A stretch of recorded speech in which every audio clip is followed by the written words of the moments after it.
Good morning. ચલો આજે આપણે નવો પાઠ ભણીશું. પાઠ નંબર 9, આનુવંશિકતા અને ઉદ્વિકાસ.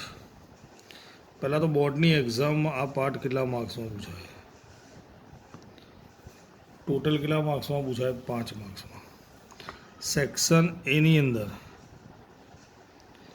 1 માર્ક્સના 2 પ્રશ્નો પૂછાય, એટલે 2 માર્ક્સ થયા. અને સેક્શન સીમાં 3 માર્ક્સનો 1 પ્રશ્ન, એટલે 3 માર્ક્સ થયા.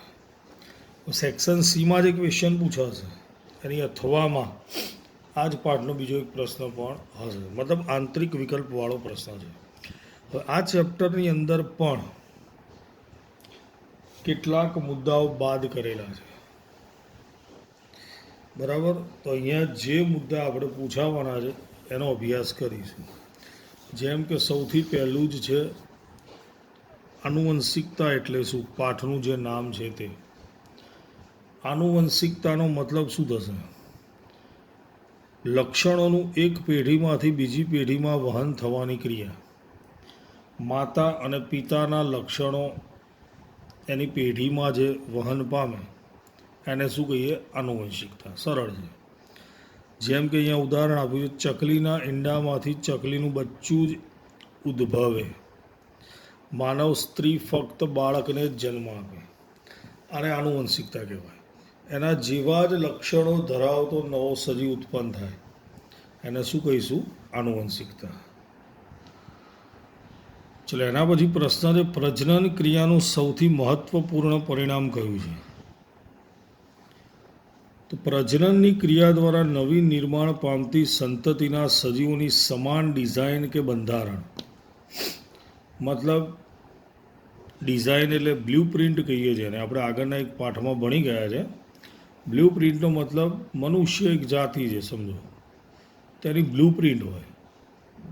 આપણે એનું હાડ પિંજર જોઈને કહી દઈએ કે આ માણસનું છે, તો એ હાડ પિંજર એ શું કહેવાય? Blue print. ખ્યાલ? સમાનતા. બાળકમાં માનવના બધા જ આધારભૂત લક્ષણ છે એ સમાનતા, છતાં પણ સંપૂર્ણ પિતૃ જેવું દેખાતું નથી. Same to same. પિતૃ એટલે માતા કે પિતા. અહીંયા પિતૃનો મતલબ શું થશે? માતા કે પિતા, બરાબર.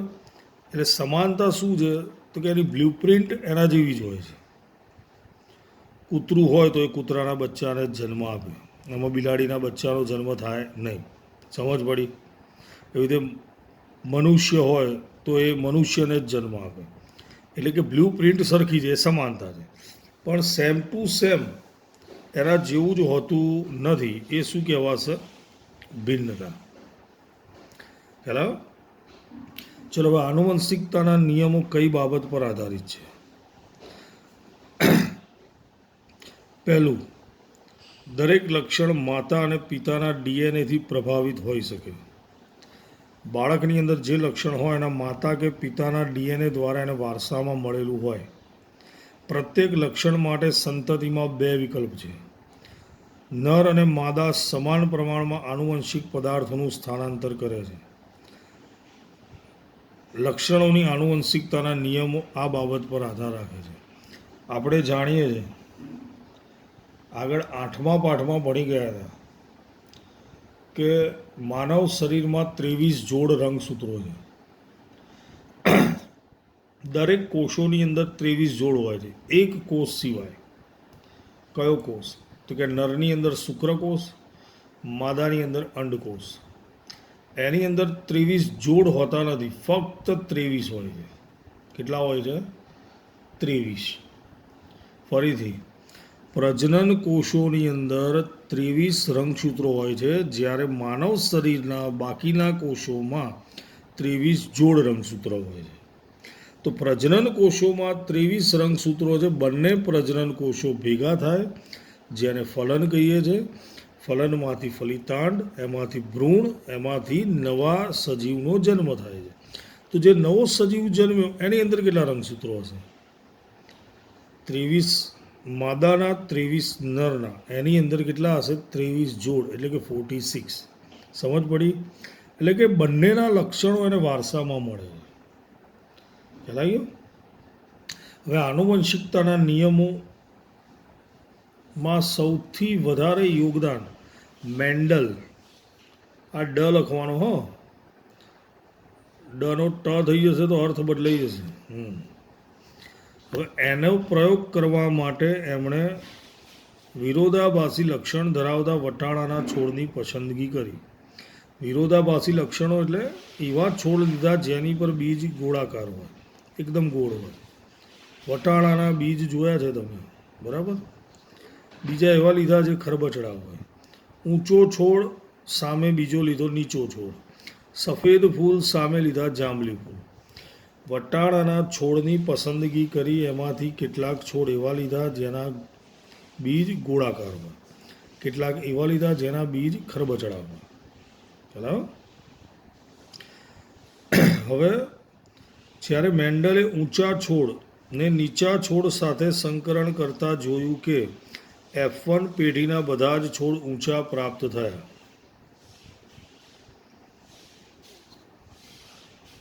ઊંચા છોડ અને નીચા છોડ લીધા મેન્ડલે, બરાબર? હવે એની વચ્ચે સંકરણ કર્યું તો પહેલી જે પેઢી મળી એની અંદર બધા જ છોડ કેવા પ્રાપ્ત થયા? ઊંચા. બે લક્ષણોમાંથી માત્ર પિતૃ લક્ષણ જ જોવા મળ્યું, મતલબ એક જ લક્ષણ એની અંદર જોવા મળ્યું. હવે F1 પેઢીમાં જે ચલો મેન્ડલે જે પ્રયોગ કર્યો, ઊંચા છોડ નીચા છોડ. ઊંચા છોડનું જનીન બંધારણ ટી, ટોલ એટલે ઊંચા, ટી કેપિટલ, નીચા માટે સ્મોલ ટી. હવે આને આપણે નામ આપ્યું, આ જે છે પિતૃ પેઢી. આ બે વચ્ચે સંકરણ કર્યું એટલે F1 પેઢી મળી, જેની અંદર બધા જ છોડ કેવા મળ્યા? ઊંચા. આ બે વચ્ચે સંકરણ કરવાથી જેટલા છોડ મળ્યા એ કેવા મળ્યા? ઊંચા.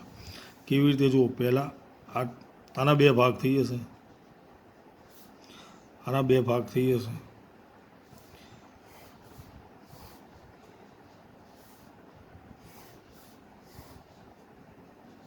આ ટી છે, આ બંનેમાંથી એક સાથે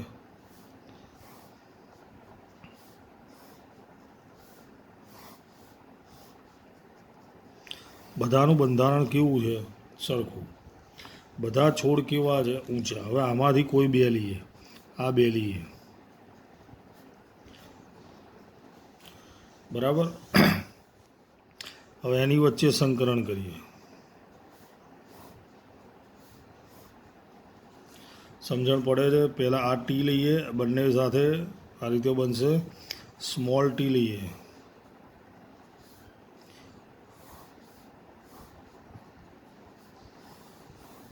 આજે 75% છોડ છે એ કેવા મળ્યા? ઊંચા. અને 25% છોડ છે કેવા મળ્યા? નીચા. આ પ્રયોગ પરથી આપણને આ જે મેં દોર્યું છે, આવું દોરવા નથી, પણ આ તમને સમજાવવા માટે મેં દોર્યું છે. જુઓ, પહેલાં ટી બંધારણ હતું એ છોડ ઊંચા, સ્મોલ ટી બંધારણ હતું એ નીચા. પછી F1 પેઢીમાં નવું બંધારણ મળ્યું, કેપિટલ ટી સ્મોલ ટી, તો બધા છોડ ઊંચા હતા. પછી F2 પેઢીમાં 4 નવા બંધારણ મળ્યા, એમાંથી 25%, ચોથા ભાગના નીચા હતા, 75% ઊંચા હતા. આ પ્રયોગ પરથી એટલી ખબર પડે કે જ્યાં ઊંચા છોડ હોય એમાં કેપિટલ ટી હોય જ. દેખાય છે?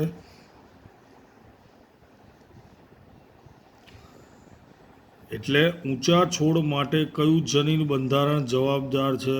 Capital T. સમજ પડી? અને નીચા છોડ માટે કયું બંધારણ જવાબદાર છે? Small T. પણ કેપિટલ ટીની ગેરહાજરી એ હોવું જોઈએ નહીં, કારણ કે સ્મોલ ટી તો અહીંયા છે. ખ્યાલ આવી ગયો? આ પ્રયોગ પરથી શું સાબિત થયું કે ઊંચા છોડ માટે કયું જનીન બંધારણ? Capital T. અને નીચા છોડ માટે સ્મોલ ટી, પરંતુ કેપિટલ ટીની ગેરહાજરી. ખ્યાલ આવી ગયો? હવે આ બેમાંથી એક જ લક્ષણ પહેલી પેઢીમાં આવ્યું એટલે એ લક્ષણને કહેવાય પ્રભાવી લક્ષણ, અને આ ડાયરેક્ટ બીજી પેઢીમાં આવ્યું F2માં એટલે આને કહેવાય પ્રચ્છન્ન લક્ષણ. અમુક લક્ષણો એવા હોય માણસમાં પણ હોય ભાઈ, અમુક લક્ષણ એવા હોય પહેલી ને બીજી પેઢીમાં જોવા મળે. ઘણા લોકો એવા હોય જેના લક્ષણો માતા પિતા નહીં પણ દાદા સાથે, દાદા કે નાના જેવા હોય લક્ષણો. સમજ પડે છે? એને પ્રચ્છન્ન લક્ષણ કહેવાય. પહેલી ને અને બીજી પેઢીમાં જોવા મળે એ શું કહેવાશે? પ્રચ્છન્ન લક્ષણ. ચલો એના પછી મેન્ડલ નામના વૈજ્ઞાનિકે બીજો પ્રયોગ કર્યો. વટાણાના છોડમાં જેના બીજ ગોળ હોય પ્લસ લીલા રંગના હોય,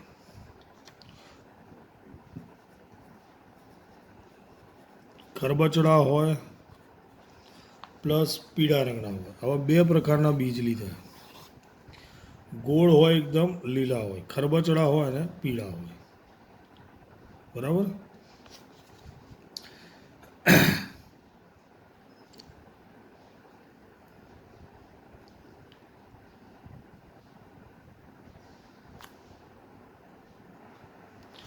તો પહેલી પેઢીમાં બધા જ બીજ કેવા મળ્યા? ગોળ અને પીળા. કેવા મળ્યા? ગોળ અને પીળા. આ F1 પેઢી છે. એટલે પહેલી પેઢીમાં જે લક્ષણ જોવા મળે એ કેવું લક્ષણ કહેવાય? પ્રભાવી. કેવું કહેવાશે? પ્રભાવી લક્ષણ. એટલે ગોળ લીલા, ખરબચડા પીળા, એમાંથી ગોળ એ પ્રભાવી છે, પીળા એ પ્રભાવી છે, લીલા અને ખરબચડા એ પ્રચ્છન્ન છે. હવે આની અંદર સંકરણ કરવાથી F2 પેઢીમાં ગોળ પીળા તો મળશે જ, સાથે ગોળ લીલા, ખરબચડા પીળા, ખરબચડા લીલા, આ બંને તો પિતૃ પેઢીમાં હતા જ. આ બંને લક્ષણો તો પિતૃ પેઢીમાં હતા. બે નવા લક્ષણો આવ્યા. સમજ પડી? હવે આ લક્ષણો પિતૃ પેઢીમાંથી બીજી પેઢીમાં જાય છે કેવી રીતે? તો એના માટે જવાબદાર છે DNA. ડીઓક્સીરિબોન્યુક્લિક એસિડ, જેનું બંધારણ આવું કંઈક હોય છે. કદાચ તમે ક્યાંક જોયું હશે.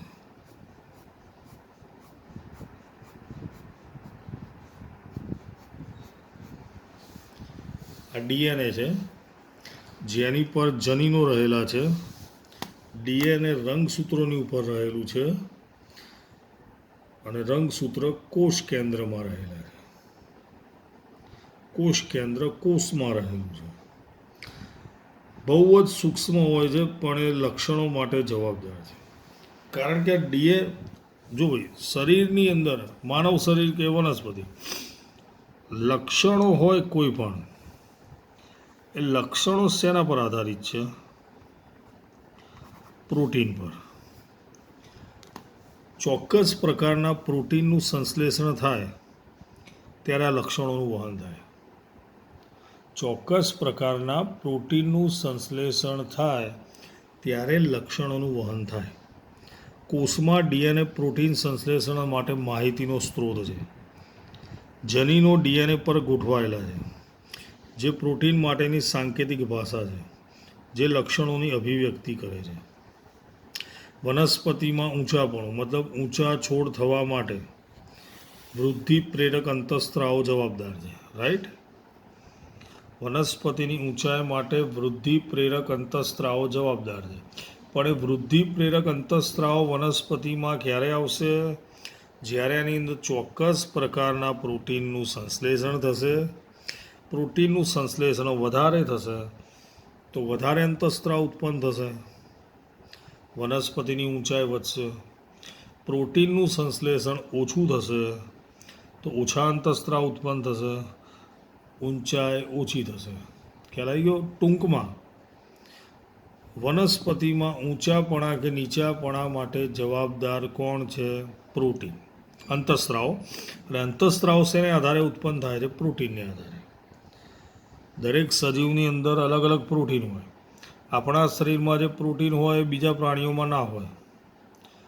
કૂતરાની અંદર જે પ્રોટીન હોય આપણા શરીરમાં ના હોય. નહીં તો આપણે એની જેમ ભસીએ બચકા ભરીએ. દરેક સજીવની અંદર લક્ષણો માટે જુદા જુદા પ્રોટીન હોય છે. બરાબર. હવે લિંગી પ્રજનન દરમિયાન નવી જે સંતતિ ઉત્પન્ન થાય છે એમાં બંને પિતૃઓનું એટલે કે માતા અને પિતા બંનેનું સમાન યોગદાન હોય છે. મેં તમને કીધું તેમ જનીનો આ જેટલા પણ મેં તમને કીધું એમ 23 જોડ રંગસૂત્રો છે, મતલબ 23 લક્ષણો છે. બરાબર. પણ માદા જેની અંદર અંડકોષ છે એમાં 23 રંગસૂત્રો છે. નર જેના શુક્રકોષમાં 23 છે. બંને ભેગા થશે એટલે પહેલી જે જોડ બને એમાં એક આનું આવે, એક આનું આવે. એવી રીતે 23 જોડમાં એક માદાનું હોય, એક નરનું હોય. એટલે કે માતાનું હોય, એક પિતાનું હોય. એટલે બંનેના રંગસૂત્રો એને વારસામાં મળે. તો અહીંયા મેં કીધું એમ રંગસૂત્રોની ઉપર ડીએનએ રહેલા છે. ડીએનએ લક્ષણો માટે જવાબદાર છે. 23 જોડ મતલબ 23 લક્ષણ. અડધા લક્ષણ આના આવે, અડધા લક્ષણ આના આવે. ખ્યાલ આવ્યો? 23 જોડ 23 લક્ષણો, અડધા માદાના આવે, અડધા નરના આવે. એટલે બંનેના રંગસૂત્રો વારસામાં મળે છે. મતલબ બંનેના લક્ષણો એને વારસામાં મળે છે. સમજ પડી દરેકને? આગળ જોઈએ આપણે પ્રશ્ન લિંગ નિશ્ચયન એટલે વધારે ખ્યાલ આવશે.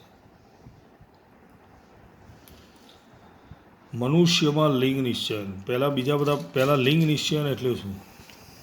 તો ગર્ભની અંદર વિકાસ પામતું બાળક નર છે કે માદા તે નક્કી કરતી ઘટનાને શું કહેવાય છે? લિંગ નિશ્ચયન. કેટલાક સરીસૃપ પ્રાણીઓમાં તાપમાન પર આધારિત હોય છે.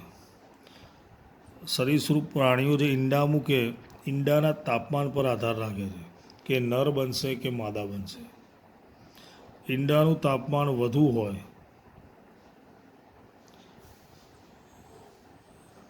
ઈંડાનું તાપમાન વધુ કે ઓછું જે હોય, જેમ કે કાચબો હોય તો ઊંચા તાપમાને માદા જ જન્મે. મગરની અંદર ઊંચા તાપમાને નર જન્મે. દરેક પ્રાણીઓમાં અલગ અલગ હોય છે. અને એક પ્રાણી એવું છે જે પોતાની જાતે જ લિંગ બદલી શકે છે. પ્રાણીનું નામ છે સ્નેલ, ગોકળગાય જેને કહીએ. અને મનુષ્યની અંદર લિંગ નિશ્ચયન રંગસૂત્રો પર આધારિત છે. પહેલાં શું કીધું? લિંગ નિશ્ચયન કોને કહીએ?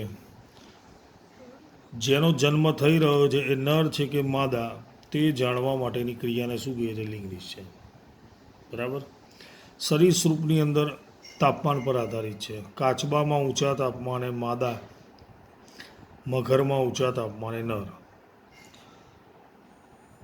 એક પ્રાણી છે જે લિંગ પોતાની જાતે બદલે છે, ગોકળગાય. અને મનુષ્યમાં રંગસૂત્રો પર આધારિત છે. મેં કીધું એમ મનુષ્યમાં કેટલા રંગસૂત્રો છે? ચલો અહીંયા લખીએ આપણે નર,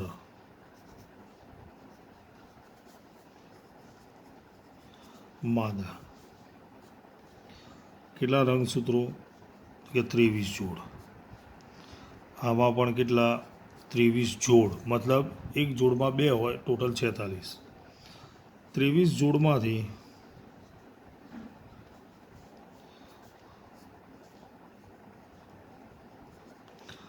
બાવીસ જોડ બંનેમાં કેવી હોય? સરખી. 23 જોડમાંથી 22 જોડ કેવી હોય? સરખી. હવે 23મી જે જોડ છે એમાં માદાની અંદર રંગસૂત્રોનો આકાર ભાઈ આવો હોય છે. એમાં માદાની અંદર 23મી જોડના બંને રંગસૂત્રો સરખા હોય છે. એટલે આપણે એને XX કહીએ. નરની અંદર 23મી જોડનું એક રંગસૂત્ર માદામાં હોય એવું જ હોય છે અને બીજું રંગસૂત્ર એના કરતાં નાનું હોય છે, એટલે એને શું નામ આપ્યું? વાય. સમજ પડી ગઈ? આ માનવ શરીરમાં આવું હોય. પણ જ્યારે અહીંયા શુક્રકોષ, અહીંયા અંડકોષ, શુક્રકોષની અંદર 23 જોડ નહીં પરંતુ 23 હોય છે. એટલે આજે 22 જોડ હતી, એમાંથી 22 રંગસૂત્રો આવશે અડધા, અને અડધા આમાંથી આવશે. એટલે અહીંયા એક્સ આવશે, અહીંયા વાય આવશે. સમજ પડી? 22 જોડના અડધા 22 અહીંયા આવ્યા, બીજા 22 અહીંયા ગયા. અહીંયાથી એક્સ આવ્યું, અહીંયાથી વાય આવ્યું. એટલે આ શુક્રકોષ તૈયાર થયા બે પ્રકારના. એક શુક્રકોષ એવો હોય જેમાં એક્સ હોય, બીજો શુક્રકોષ એવો હોય જેમાં વાય હોય. હવે અહીંયા 22 એક્સ એક્સ, અહીં તો બધા જ અંડકોષ કેવા છે? સરખા. સમજ પડે છે? આ ડિટેલમાં સમજાવું છું થોડું વધારે, કારણ કે ખ્યાલ આવે. બાકી આટલું બધું મગજમારી કરવાની કોઈ જરૂર છે નહીં, પણ સમજ પડે એના માટે. એટલે શુક્રકોષો 50% એક્સવાળા, 50% વાયવાળા. અંડકોષો 100% એક્સવાળા. એટલે ટૂંકમાં આવું થઈ ગયું, એક્સ વાય એક્સ એક્સ. હવે આ એક્સવાળો શુક્રકોષ જો અંડકોષનું ફલન કરે તો એક્સ એક્સ,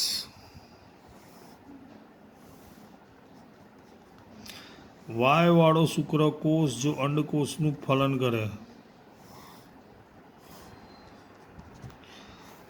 આ બનશે માદા, આ બનશે નર. માદા બનવાની શક્યતા 4માંથી 2 એટલે કે 50%, નર બનવાની શક્યતા પણ 50%. પરંતુ આ નર બનશે કે માદા એ શેની પર આધાર રાખે?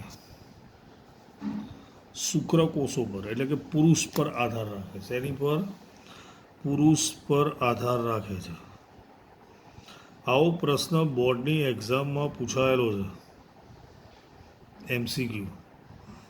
સોરી, 3 માર્ક્સનો પ્રશ્ન હતો. પ્રશ્ન થોડો લાંબો અને થોડો વિચિત્ર લાગે એવો હતો કે ઘરની